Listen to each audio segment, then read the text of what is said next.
it's Kevin. Today I'm going to show you some tricks using a tremolo, specifically a Stratocaster Tremolo. Now this requires some setup. What you want to have your guitar tremolo set up to intervals, so that when I play the E string, when I pull it up, it goes to an F note. B goes up, so that's a half step. So you want your E to go up a half step, your B to go up a whole step, so B to C sharp. And your G to go up a minor third, so G to B flat. This takes a little setup, but it's simple. It takes about 30 minutes, and I'll link in the description a link to a video that I learned it from. Super simple. The guy's name's Frojdworth. Sorry if I said it wrong. He's an Italian luthier, and he really shows you how to set it up. It's simple, easy to do, and it really opens you up for some licks like I was playing in the beginning.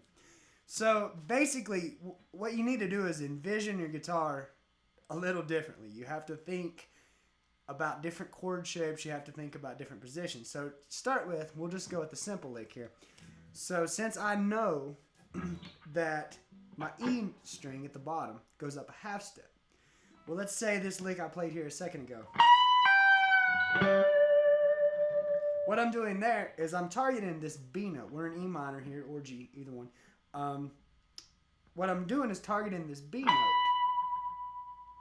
Well, since I know that if I play a half step below it and then pull up on my tremolo arm, I'm going to hit that note.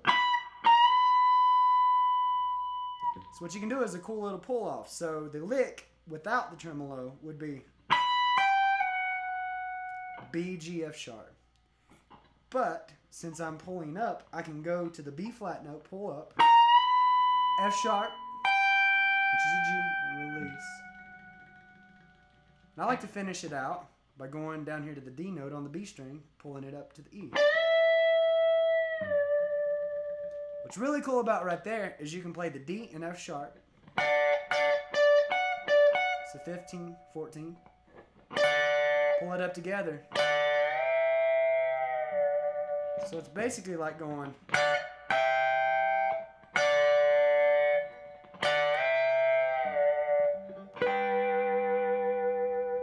So all together now, I'm going to the 15, 16, 17, 18th fret. Going to the 18th fret, which is actually targeting this B note here, but it's a B flat. Pulling up. Releasing to the 14th. Let me try that again.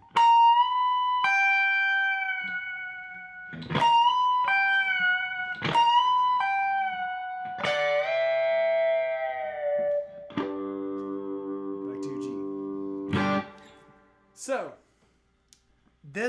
another way of looking at this is using chord shapes. So basically I can fade one chord into another, kind of like a steel guitar might do. So basically I'm going to take this right here, pull it up. So what I'm doing, the way I think about it, is I take the D triad that you're familiar with down here, and I'm sliding it up to the 2. So if I'm in G, that would be A. If I'm in C, that would be D, but right now we're sticking to the key of G. So if I go to G, this is my G, so I slide it up to the 2, the A. And because this is going up to here, this is going up to here, and this is going up to here, I'm now forming this triad. Let me get back in tune here. This G triad. So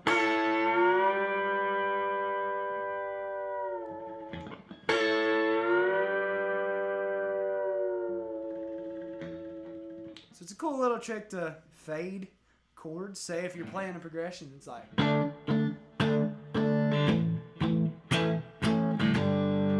What I would do.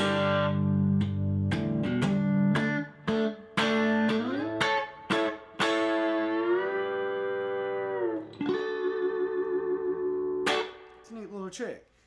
One more chord position that I like to think of is basically the bottom of an A7. So 2, 2, 3. But I'm sliding it up to a sharp 1, flat 2. Basically, if I'm in the key of G, I want to slide it to a G sharp. So I can either do it down here, or I can slide it up here to starting at the 13th fret. And that's working because this note's going, forming this.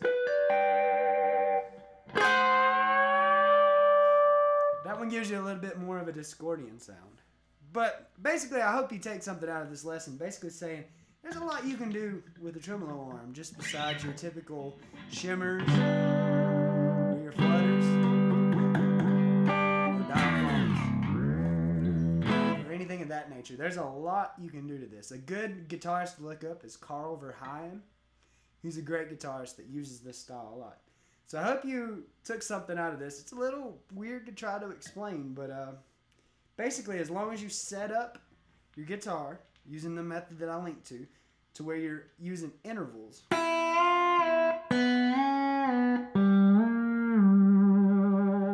if you think about it, you got to think about it a little different. You got to approach the guitar differently. You got to chord to start with, and then go to your target. Pull it up to your target. So if this is my target,